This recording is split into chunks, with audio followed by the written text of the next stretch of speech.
Hi, hello, and welcome everyone. I'm Helene and this is Cabin Fever Crochet and Beyond. This is one of my and beyond videos. As we're getting into the warmer weather, I thought I would like to just share with you my own little recipe, 100% natural from nature's ingredients for my body dusting powder. And I don't know about you, but I'm one of those, I just don't glisten. I sweat. And this just helps keep me cool and fresh as a daisy under the bra line, around the back band. Some other great uses for this powder is you can sprinkle it in your shoes, your socks, support hose to help with slips so they go on a little easier, and even your sheets at night to help you stay cool and comfortable. And the base ingredients that I'm going to show you can also be used as a baby powder for children. However, you do need to adjust to the type of essential oils that are more designed for the younger ones, because they can be very, very potent and you have to be careful with what you're using. I have saved my old containers. I clean them out periodically. I just pop off the cap. Now,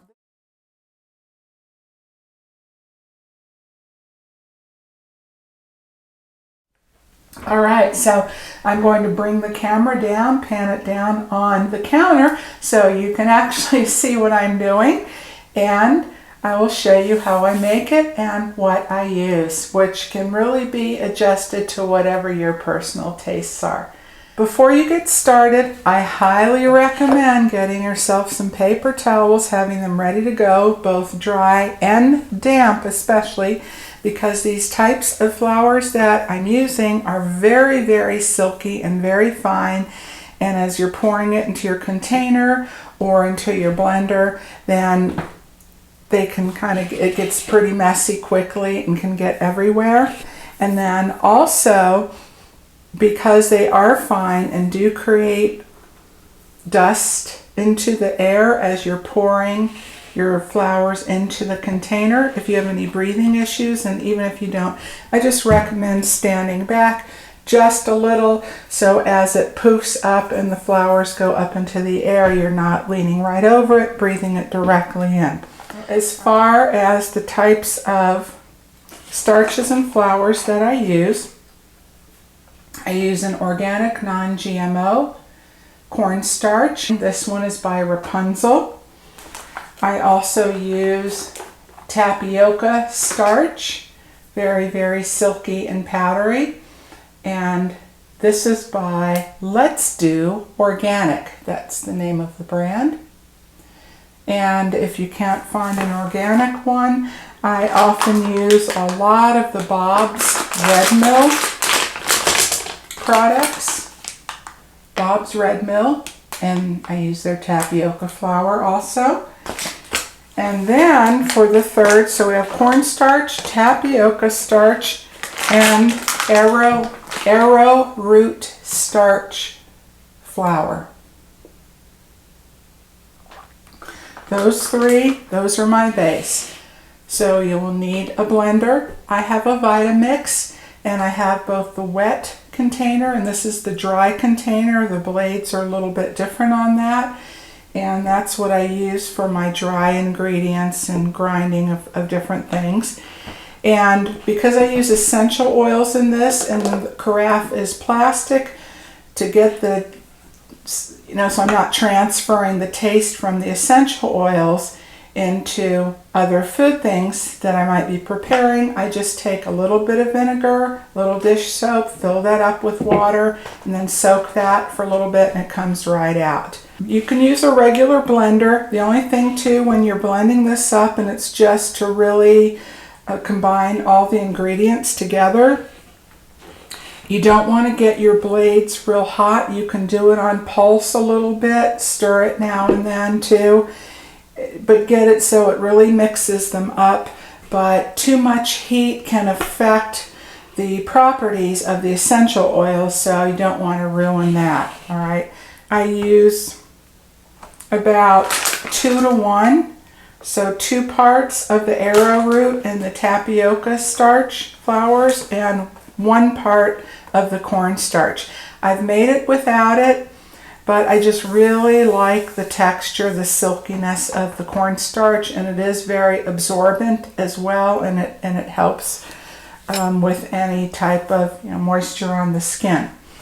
I have also tried it by adding a little bit, maybe a 1/4 cup of baking soda, because baking soda is also very absorbent and neutralizing to odors. However, some people, it can be a skin irritant, and some people are sensitive to that, and particularly under my bra line, I did find that it was causing a bit of a rash, so I eliminate that out of my batch, but you can always try it for yourself if you're not as sensitive. Oh, and one other thing is I put about a tablespoon or so of clay powder into my batch as well.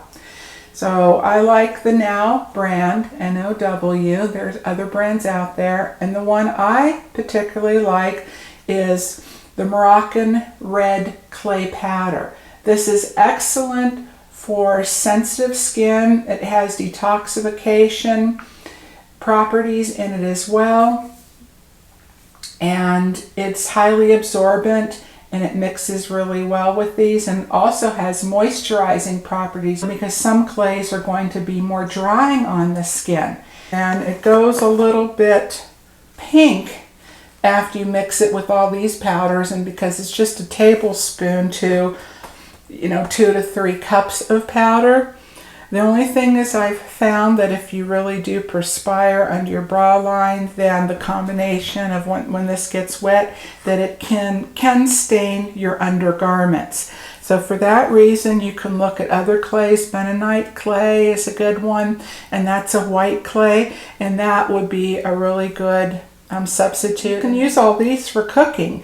The mix of those for breading items, or even making gluten-free breads and using them as thickeners. And the clay, I also make my own facial mask, which could be a whole nother video that I mix with other things as well. And this is excellent for the skin. All right, so I went ahead and I put about my 3/4 cup of the cornstarch in here. And then now I have my tapioca starch, and I use a little bit bigger containers. I don't know if you can see that dust, fine dust poofing up or not, but I use a little bit bigger containers than what I'm putting in there, because it's easier to control that way. And if you can try to get it into your carafe and container rather than up above, you'll have less of the starches coming back up and poofing up on you. Okay, so I add those two. So I have all 3 in there. You can make however much you want. There are more people in your household you want to share. And then I just take pretty good, kind of like a heaping tablespoon of the clay, and I add that to my mix. And I want to give it a bit of a stir before I even blend that up. And you can always add more if you want a little bit more to it, and that's going to depend on the ratio that you like. You can always add more, but you can't take away. That's kind of my motto on that, and particularly with the essential oils too. So it'll turn just kind of light pale pink, super pale pink color. So it depends on how much you put in, if that's going to wind up staining or not. But that's about, I think, pretty good for me. And then now, as far as the other ingredients goes, I just add different essential oils. And the essential oils, good ones, are not inexpensive. However, you can use them for a lot of things. They have amazing properties to them. They're essential oils that are great for uplifting, calming, emotional well-being, grounding, for your body systems. Now, I'm not making any health claims. This is just from information that I've researched, and I've been working with essential oils for several decades. I have a lot of single oils and I have a lot of blends. Now, where I've been getting my essential oils from since 2015 now is from Eden's Garden, and it's Eden's, all one word, not an apostrophe, if you can see that close up enough. Eden's Garden. I will leave the link below. Fantastic company, very transparent as far as their sources and the constituents of the oils themselves, the purity and so forth. And they have an incredible selection, and they are just top-notch, top quality, therapeutic grade essential oils. Tons and tons of information on their website if you want to check it out.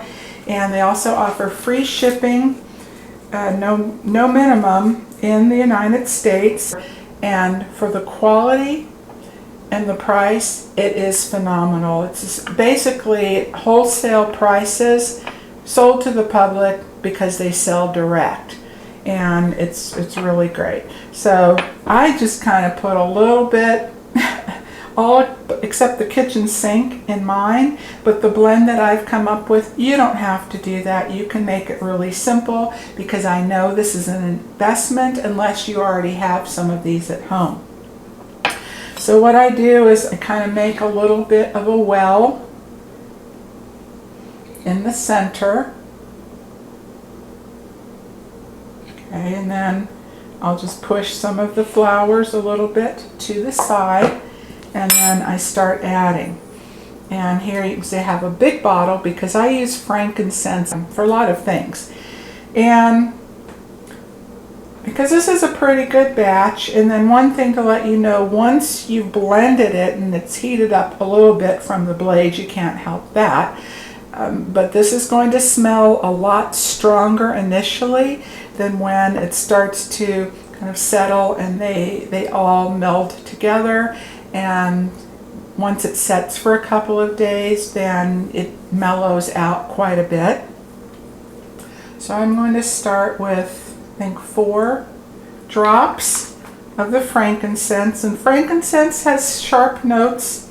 It's not real pungent, but it's very sharp. But the other oils I have, blend with it. And I choose each of these oils for their properties and for their effects. So rather than getting into what each one does here, it'd be a really long video, you can go online and then you can read and decide for yourself. Okay, and this is the frankincense Boswellia.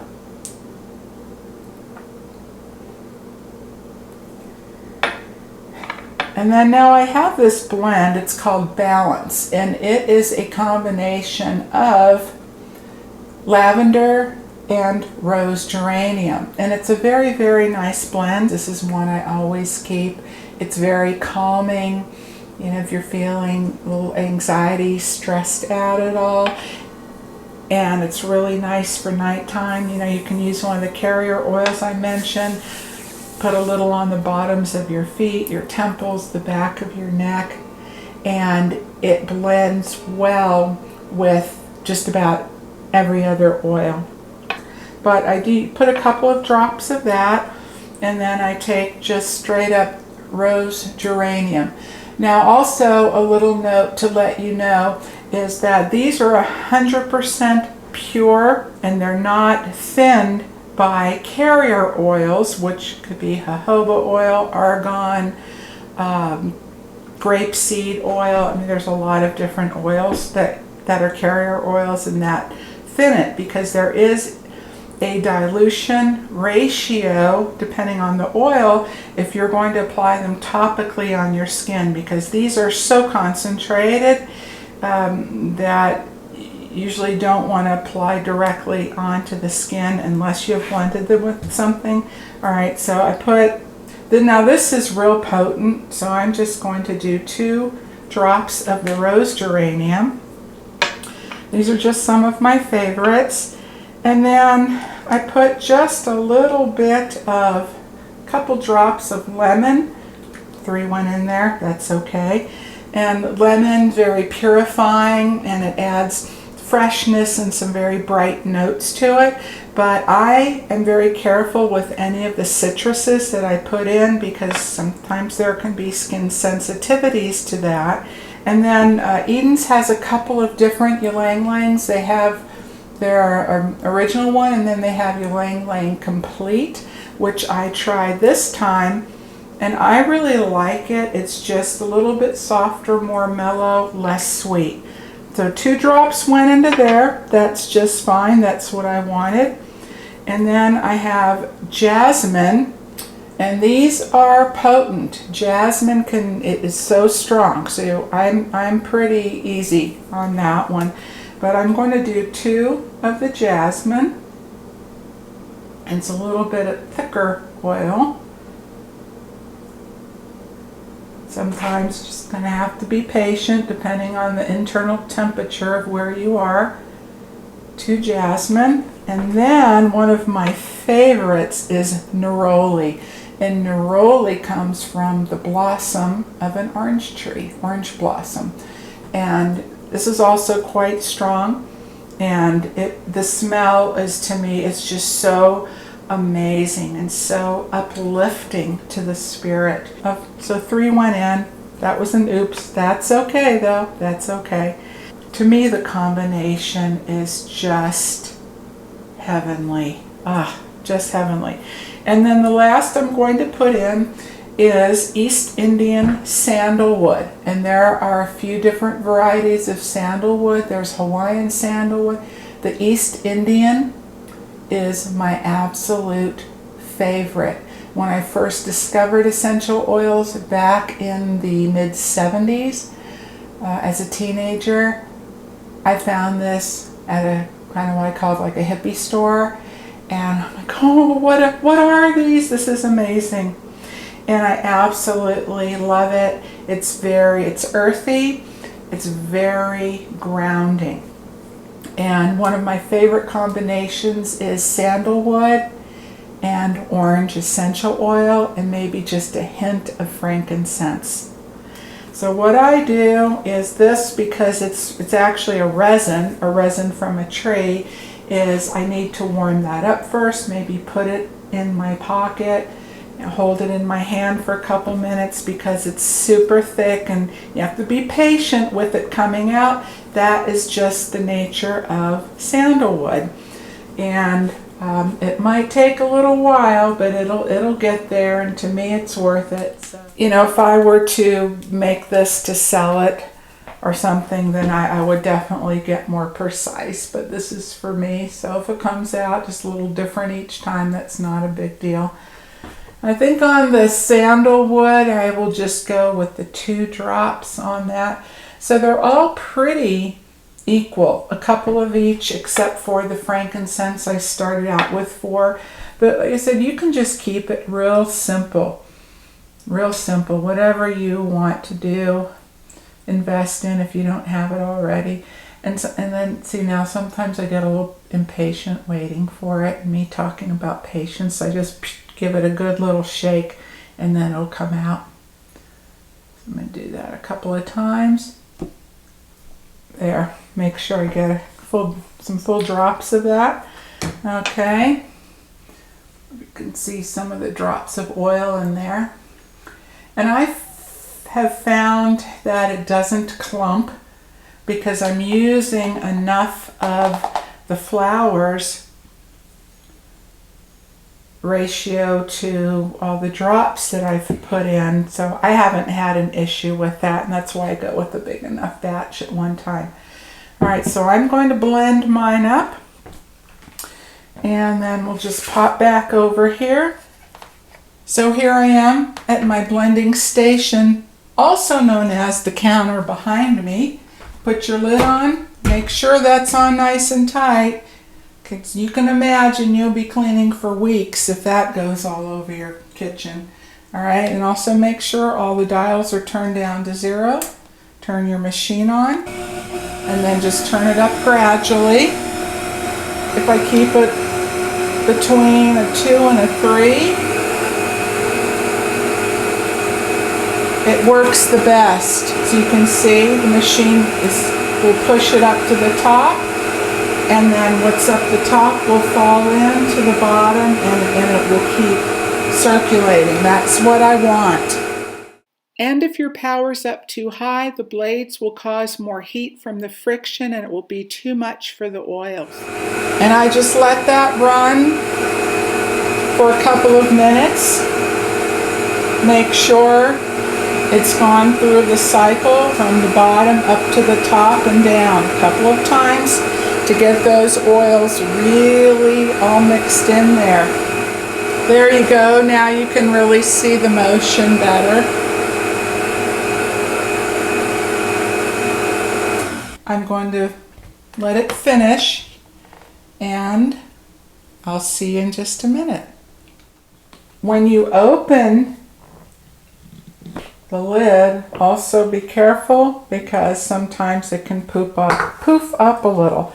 Okay, so I want to show you a little bit the texture on this from both sides. It's smooth, it's not lumpy. Oh, I can smell the wonderful goodness of it. Usually I'll just take a little bit and then just test it on my hand for the silkiness. This blend, I just love it. It's amazing. Now, I wouldn't normally put it on the top of my hand. And I had lotion on here before. That's probably why it's sticking a little bit. But it's not gritty at all. It's just really, really nice.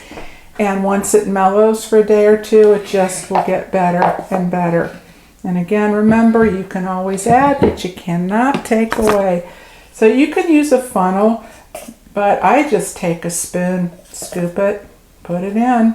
That's all I do. I don't want to pack it down in tight, kind of like, you know, if you're baking with flour and you're filling up a measuring cup, kind of like loosely.